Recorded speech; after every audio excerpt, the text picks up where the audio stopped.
Good morning, EDUC 4400. This is Heather Lynn. I wanted to go through week 3, the application project assignment that you are engaging in starting today. I did have an older video already loaded, so some of you have probably gone ahead and reviewed that, and that would be just great. But in the meantime, I wanted to review it one more time.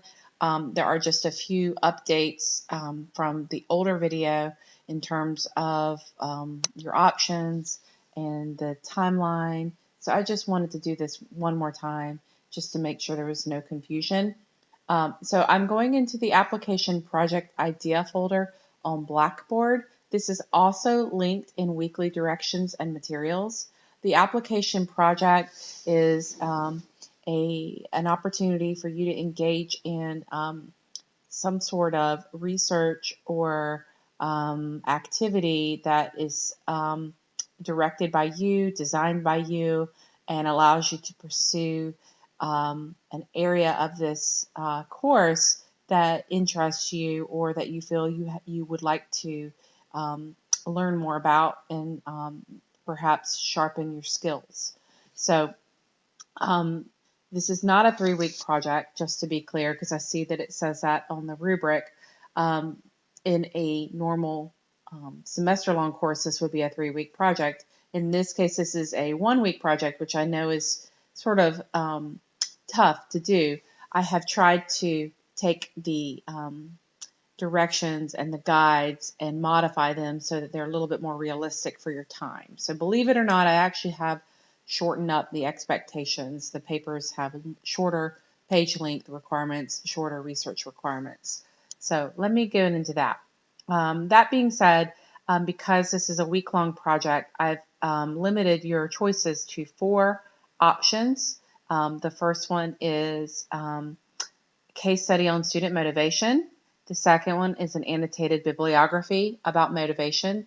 The third one is creating lessons with Socratic seminar.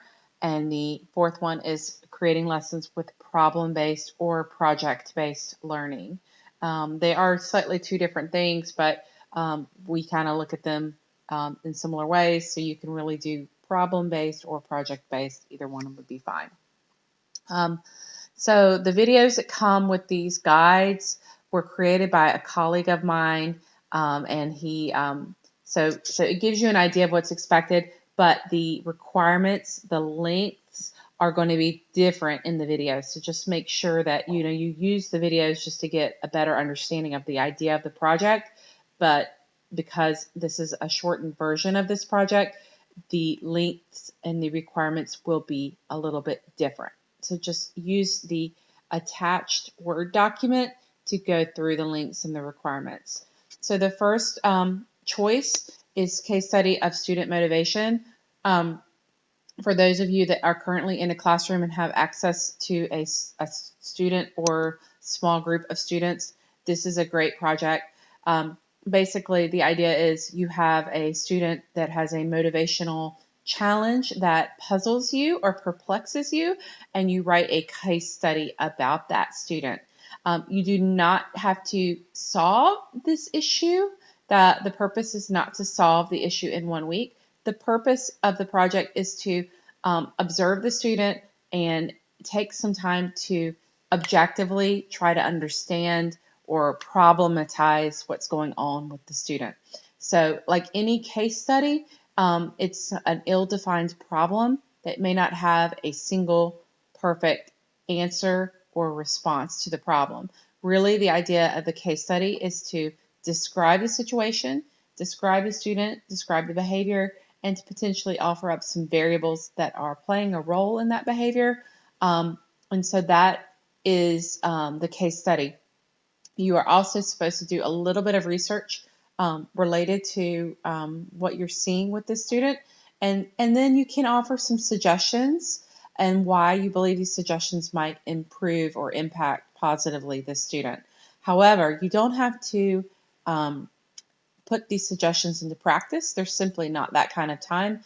And a case study isn't really designed to solve the problem, but it is designed to help you understand the problem. So again, it may help you to interview the student directly. It may help you to interview other teachers that work with the student or the parents. Again, all these things help shed light on the study. So that is the case study, and I have put in some suggested ways to break this apart this week into 3 parts. You can really do this in any order you want, but ultimately the artifact is going to be a 3 to 5 page study that has a description of the case, what research or data collection you collected, and you can even attach, if you hand wrote some things or made notes, you can even attach that as an appendix. Pull in a little bit of literature related to what you saw that helps inform your case. And then what would your suggestions be for next steps, and why do you feel like those would be good next steps? Again, they may or may not work, but where would you go now that you've learned what you've learned? So that's a case study. Motivation annotated bibliography, for those of you guys that would prefer to do a little bit of research. An annotated bibliography is basically looking into research on a topic about motivation that interests you and writing up annotations, which are detailed notes from each of the studies you research. A great place to get information is go to Cornell Notes, look up annotated bibliography help through Google. You'll find lots of examples, but annotations are summaries of the research studies that you found that basically outline basic information about the studies, from the research question to the participants to how they collected the data to what they found.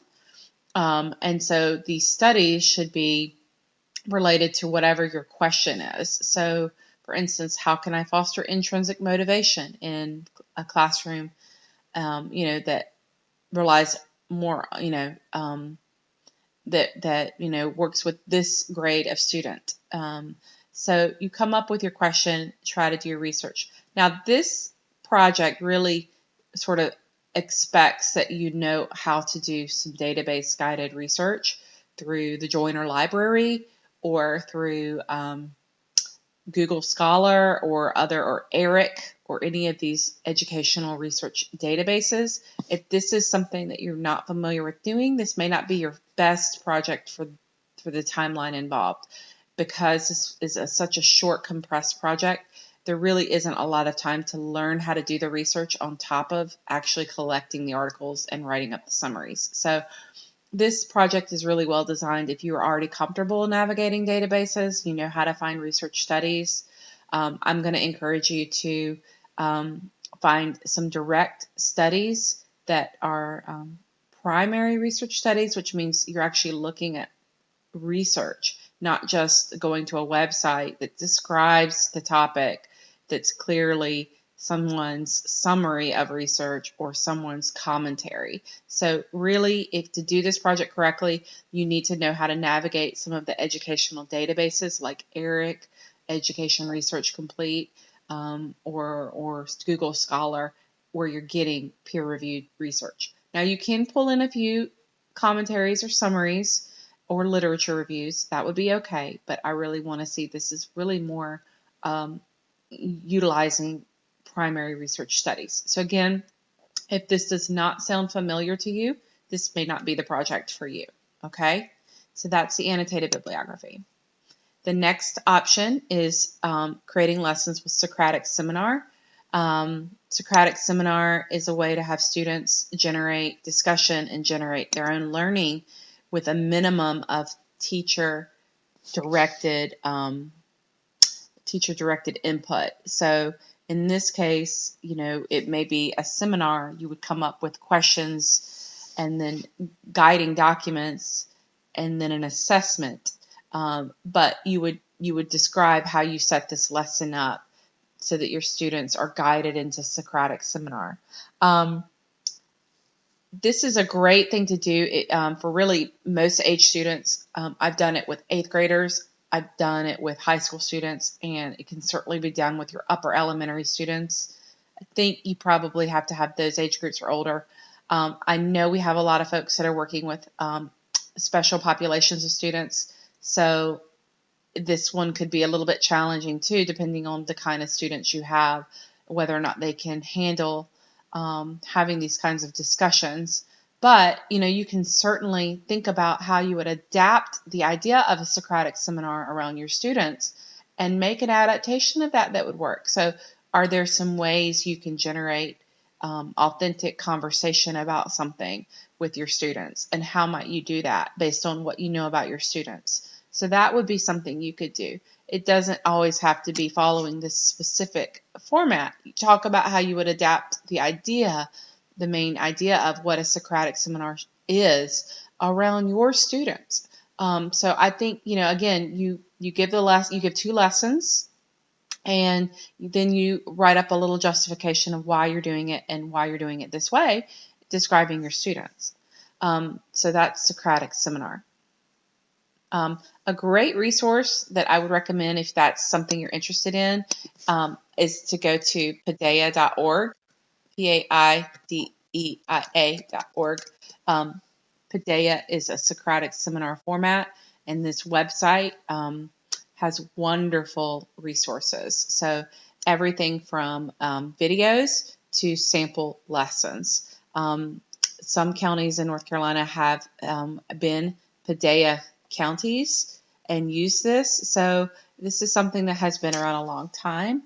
But like I said, you can go in here, you can look through the resources, you can get ideas and even sample lessons. See here, sample seminar plans, Paideia Classroom, Paideia Project. And this is a great way to learn about it. This is essentially Socratic seminar. So this gives you a framework. If you've never done a Socratic seminar, I would go through and pull up some of these lessons. So this would give you a better way to see how to create a lesson plan that uses Socratic seminar. So go to paideia.org. Okay, and then the last option is the project-based or problem-based learning. So again, think about 2 lessons that you would want. These could be lessons you've already done that you want to restructure or reformat into project-based learning. So again, you don't have to always create everything from scratch. You can take something you've done and then retool it. Same with the Socratic seminar.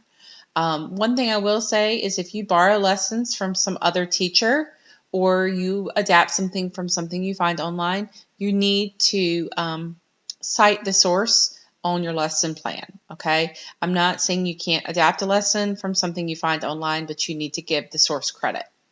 So again, this is creating 2 lessons. You also design the materials that you would need to complete the activity. So if you gave your student directions, written directions, that needs to be included.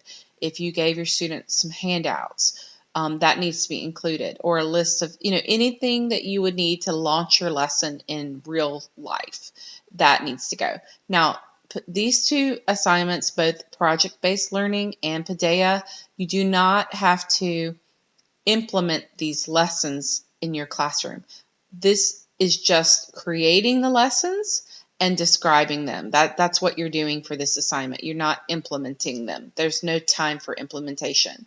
So just make sure you create the lesson plans and then provide, again, a paragraph for each lesson that talks about why you chose it, why did you structure the lesson the way you did, and describe your students so that it makes sense as to why you created it and how this fits into your teaching plan. So those are your 4 choices. If you have something you want to do that's not here, you can certainly email me your proposal, and I will definitely try to allow that if it seems like it connects to our course. So if you want to go another direction and these options aren't the right fit for you, just email me, but you need to do it today or tomorrow. You need to email me soon and let me know what you want to do. And that way we can make sure you stay on track. So hopefully this helps. When you go in weekly directions and materials and you pull up week 3, you have all of the links you need for this project. I actually haven't put in the exhibition link. I will get that up there. But right now, the first link you got is a group sign up. This is a discussion forum. If you want to work with a partner, you may. So far, we've had 1 student. Working with a partner is fine, but it doesn't mean you do less work. You have to do a little bit. You have to each have to do the same amount of work you would as if you were an individual project. But you can use each other as resources. You can share ideas, lesson ideas. You can divvy the work up a little bit that way. So if you want to do a group, you need to go to that group sign up probably today or tomorrow and do that. The second piece is the proposal. This is where you come on. You have to do this by Wednesday, so tomorrow, and get your proposal up here. Very brief, but just tell me what you plan to do and why. And keep working, even if you don't hear me say good job, keep going. Keep moving forward on your project. I may go in with a proposal and offer you a suggestion or two, so I want you to read my feedback, but don't wait for my feedback. Go ahead and keep working. And then by Friday, you will provide a quick progress report. So again, you got to be working on this pretty much every day. And so by Friday, you're going to put a quick update on how it's going in here. And then this project is due on Monday, June the 3rd. So, okay, so hopefully this helps you guys. Choose one of those 4 options. You don't do them all. And you may or may not choose to work in a group. You don't have to, but you are welcome to work with a partner. This hopefully will give you what you need to start with. If you have any questions, just feel free to email me or call me. Thank you. And let me know what your questions are so I can keep sharing information this week. All right. Take care. Bye-bye.